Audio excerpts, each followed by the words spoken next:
बात करते हैं संचयी बारंबारता आलेख। ठीक है, संचयी बारंबारता आलेख। तो याद रखना, संचयी बारंबारता आलेख को बहुआ त्वरण कहते हैं। क्या बोलते हैं? इसका जो आलेख खींचा जाता है ना, वो त्वरण कहलाता है। क्या कहलाता है? ये बहुत ही वीवीआई क्वेश्चन है, इस बात का याद रखना। संचयी बारंबारता आलेख या जो इसका वक्र बनता है, क्या बनता है? वक्र त्वरण कहलाता है। ठीक है, मतलब संचयी बारंबारता वक्र, बारंबारता वक्र क्या कहलाती है? त्वरण कहलाती है। क्लियर है? ये आप याद रखिएगा, कई बार क्वेश्चन में पूछ चुका है। अगर आप लोगों ने क्वेश्चन बैंक के एनालिसिस अगर किए हुए हो तो वो चीज पता चल गया हो। देखे हो? मिला है किसी को कहीं पे? नहीं देखे? अच्छा कोई बात नहीं, नहीं देखे हो देख लेना, क्योंकि ऐसा मैंने देखा है। ठीक है, तो ये आपका आता है। अब यहाँ पे सर ये ग्राफ जो इसका बनता है, वक्र बनता है, इसमें निम्न सीमा मतलब x और y तो होबे करेगा। जैसे आप ग्राफ खींचते हो तो उसमें x और y दो गो अक्ष होते हैं ना, यहां पर भी होगा। तो हाँ जी, यहां पर आपका वर्ग अंतराल की निम्न सीमा या ऊपरी सीमा होगी। निम्न सीमा होगी या फिर दूसरी होगी संचयी बारंबारता। संचयी बारंबारता। ठीक है, अब यहां पर देख लीजिए, ये जो आपका दिया गया है इसमें भी दो प्रकार की वर्ग अंतराल होता है, मतलब ग्राफ दो तरह का होता है। एगो से कम प्रकार का त्वरण, से कम प्रकार का त्वरण, और दूसरा होता है से अधिक प्रकार का त्वरण, से अधिक प्रकार का त्वरण। ठीक है, अब यहां पर से कम प्रकार का त्वरण कैसे बनाया जाता है आपको? ठीक है, तो यहां पर आपका जो होगा वर्ग अंतराल की एक तरफ निम्न सीमा रखी जाएगी और एक तरफ संचयी बारंबारता रखी जाएगी। क्लियर है? एक तरफ संचयी बारंबारता, दूसरे तरफ क्या रखी जाएगी? निम्न सीमा रखी जाएगी। तो लिख लेते हैं यहां पर, ऊपर में क्या होगा? संचयी CF। ठीक है, और यहां पर निम्न सीमा।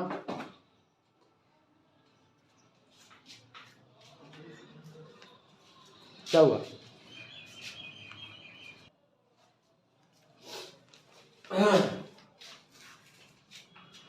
तो देख लीजिए। ठीक है, यहां पर से कम प्रकार का त्वरण में आपको दो अक्ष होता है ग्राफ खींचने के लिए, जिसमें x अक्ष पर निम्न सीमा और y अक्ष पर संचयी बारंबारता को रखा जाता है। और इसका ग्राफ, ठीक है, से कम प्रकार का जो ग्राफ होता है वो इस तरह से जाता है, नीचे से ऊपर की तरफ जाएगा। ठीक है, ये जो होगा से कम प्रकार का होगा, से कम। जबकि यहां पर ऊपर में आपकी संचयी बारंबारता होगी। ठीक है, जबकि यहां पर आपका क्या होगा? निम्न सीमा, वर्ग अंतराल की निम्न सीमा होगी और इसका ग्राफ ऐसे होगा। ठीक है, मतलब ये ऊपर से नीचे की तरफ आ रहा होगा ऐसे। ठीक है, तो ये आपका होगा से अधिक प्रकार का, से अधिक प्रकार का त्वरण होगा। ये कैसे बनेगा एक एग्जांपल से समझेंगे, पहले इसको लिख लीजिए आप।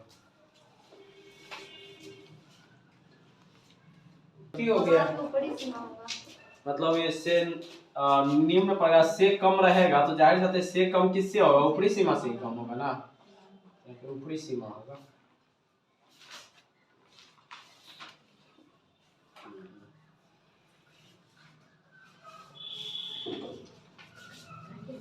ऊपरी सीमा। ठीक है, वैसे तो लिख लिए हो ना, मिटा दे। लेकिन रजिस्टर कहाँ है? चलिए, तो बात करते हैं अब यहाँ पे इसका हमको से कम प्रकार का, से कम प्रकार का त्वरण खींचना है, वक्र खींचना है। ठीक है, से कम प्रकार का, ठीक है। अब से कम प्रकार का खींचने के लिए सबसे पहली चीज है तो हमें संचयी बारंबारता निकालनी है, तब ना संचयी बारंबारता मतलब CF कैसे निकालेंगे सर? तो ये जैसा है वैसे लिखेंगे 12 है ना, 26 कितना हो जाएगा 26, ठीक। इसके बाद क्या हो जाएगा ये 24 और ये 50, ठीक है। चलिए अब इसका निर्देशांक क्या होगा, निर्देशांक क्या होगा? तो अभी अभी हमने बताया कि निम्न अगर मतलब से कम प्रकार का त्वरण खींचना है तो ऊपरी सीमा और संचय बारंबारता मिलाकर क्या बनाया जाता है, कोऑर्डिनेट बनाया जाता है, तब ना उसी के ना आधार पर ग्राफ को खींचेंगे। तो आपका निर्देशांक क्या होगा, मैं यहाँ पे लिख देता हूँ थोड़ा सा, क्योंकि अलग में नहीं लिख सकता।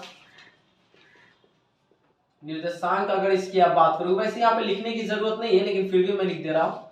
क्या होगा, इसकी सबकी ऊपरी सीमा सबकी क्या होगी, क्यों? क्योंकि 120 से कम, 140 से कम, 160 से कम, 180 से कम, 200 से कम, यही होगा ना। तो चलिए यहाँ पर क्या हो जाएगा 120 और 12, क्योंकि मैंने क्या होता है इसका निर्देशांक बनेगा वर्ग अंतराल के निम्न सीमा या ऊपरी सीमा और उसके बाद संचय बारंबारता, मतलब वर्ग जो y अक्ष है उसकी जगह पर हमेशा क्या होगे, संचय बारंबारता ही रहेगी। इसके क्या होगी आपका 140 26 और ये होगा कितना 160 34, इसका हो जाएगा 180 40, ये हो जाएगा आपका 250। ठीक है। अब हमको इसका ग्राफ खींचना है, ग्राफ कैसे खींचेंगे जी? देखिए आप अपना ग्राफ पेपर पर बनाओगे तो सही बनेगा, ठीक है, लेकिन फिर भी हम बोर्ड पे कोशिश करते हैं कि सही बने, है ना। तो हम वर्ग अंतराल ले लेते हैं, क्योंकि यहाँ पे 100 से स्टार्ट है तो हम यहाँ पे जिगजैग कर देते हैं। क्यों कर देते हैं आपको पता ही है, क्योंकि जब बड़ी बारंबारताएं होती है या वर्ग अंतराल होते हैं तो उसको दिखा पाना मुश्किल होता है ना। तो इसके लिए आप यहाँ पे थोड़ा सा इस तरह से कर देते हो, ठीक है, आप यहाँ पे थोड़ा सा इस तरह से कर देते हो, है ना। इससे क्या होता है कि आपको इसके नीचे पता होगा कि बहुत सारे हैं, है ना, इसके अंदर बहुत सारे। तो चूंकि यहाँ पे 100 से नीचे की चीजों को हम छोड़ रहे हैं, इसीलिए मैंने ये चीज लगाया है। क्लियर? नहीं तो आपका मन है तो आप लिख दीजिए 100 20 40 60 80 100, ऐसे भी आप कर सकते हैं, ठीक है। चलिए मैं यहाँ पे लिख दे रहा हूँ 100 120 कितना हो जाएगा 140 60 180 200, है ना। इससे ज्यादा है नहीं, है ना। वैसे आप टोटल चाहो तो भी लिख सकते हो, इतनी स्पेस है इसके अंदर। अब यहाँ पर संचय बारंबारता की बात करते हैं। संचय बारंबारता किस टर्म में लिखोगे, 2 के टर्म में? हाँ 2 में लिखा जाए कि 4 में लिखा जाए या 10 के टर्म में लिखा जाए? वैसे 10 में लिखोगे तो दिक्कत हो जाएगी, क्योंकि 34 26 दिखा पाना थोड़ा मुश्किल है ना। तो किसके टर्म में लिखे, 2 के, लंबा जाएगा 25 को खींचे पड़ेगा, 4 के टर्म में लिखे। हाँ 4 के टर्म में लिखा जा सकता है, थोड़ा आसान रहेगा। चलो लिख देते हैं 4 8 12 16 20 24 28 32 36 40 44 48 52, ठीक है। ये आपका हो गए, यहाँ पे आपको वर्ग अंतराल, ठीक है। यहाँ पे आप ऊपरी सीमा लिखना चाहो तो ऊपरी सीमा भी लिख सकते हो, है ना। लेकिन चूंकि मैंने 100 से लेकर टोटल लिख दिया है, इसीलिए मैंने सीधा यहाँ पे वर्ग अंतराल ही लिखा। क्लियर है? और ये आपकी हो गई क्या, संचय बारंबारता।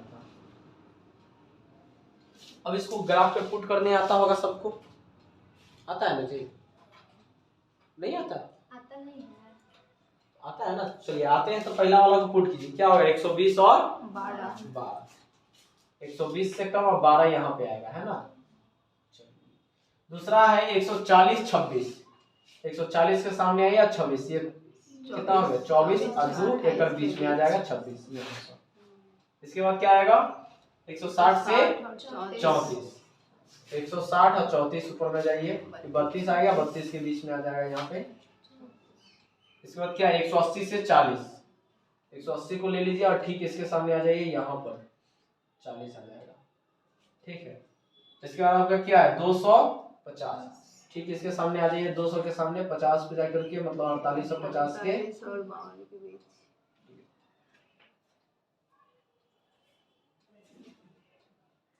तो ये आपका बन गया से कम प्रकार का तोरण। क्या बना? से कम प्रकार का तोरण। ठीक है, अब बात करते हैं कि सर ठीक है, अब चूंकि तोरण खींचा गया, क्या इससे माध्यक निकाला जा सकता है? तो हाँ जी, बिल्कुल माध्यक निकाला जा सकता है। माध्यक निकालने के लिए आपको n/2 करना पड़ेगा। क्या करना पड़ेगा? n/2। कितना है टोटल? ये कितना जोड़ के आएगा? 50। ठीक है, तो 50/2 कितना होगा? 25। वैसे उसने केवल बोला है ग्राफ खींचने के लिए, लेकिन मैं आपको ये भी बता रहा हूँ, है ना। अब क्या करेंगे, जो संचयी बारंबारता 25 है, 25 के सामने 25 तो यहीं पे होगा लगभग। अगर आप इसको 4 पार्ट में बांटो तो देखो लगभग ये यहीं पे आएगा, है ना। इसके सामने ये चीज खींचते हैं, स्केल से खींचेंगे और खींचने के बाद इसको नीचे की तरफ मिलाएंगे, जहां कटे लगभग ये 120 और 40 के मतलब करीब कितना आएगा 20 है ना, तो करीब 138 या 136 के आसपास इसकी हो। वैसे एग्जैक्ट ये सही हो भी सकता है और नहीं भी हो सकता। क्यों? ये मेरा बोर्ड पे है ना, अगर ये कॉपी पे रहता तो शायद आ जाता। तो यहाँ पर ये जो आपका बिंदु आएगा ना, ये जो यहाँ पे जो बिंदु आएगा वो आपका क्या होगा? माध्यक होगा। और यहाँ पे जो बिंदु आएगा वो माध्य होगा, लेकिन इनको छोड़ दीजिए, माध्य नहीं होगा, ये माध्यक होगा। ठीक है, नोट कर लीजिए इसको। ठीक है, यहाँ पर याद रखिए, यहाँ पे माध्य नहीं होता है। ठीक है, यहाँ पे जो आपका वैल्यू आएगा, आपको संचयी बारंबारता के सामने ग्राफ को मिलाना है, जहाँ पे कट करेगा उसके सामने से आपको लंब डालना है। ठीक है, एक्स अक्ष पे। ठीक है, जहाँ पे वर्ग अंतराल लिखा गया है उसके सामने आपको लंब डालना है, जहाँ पे वो कट करेगा वो उसका माध्यक होगा। क्लियर है? नोट कीजिए इसको।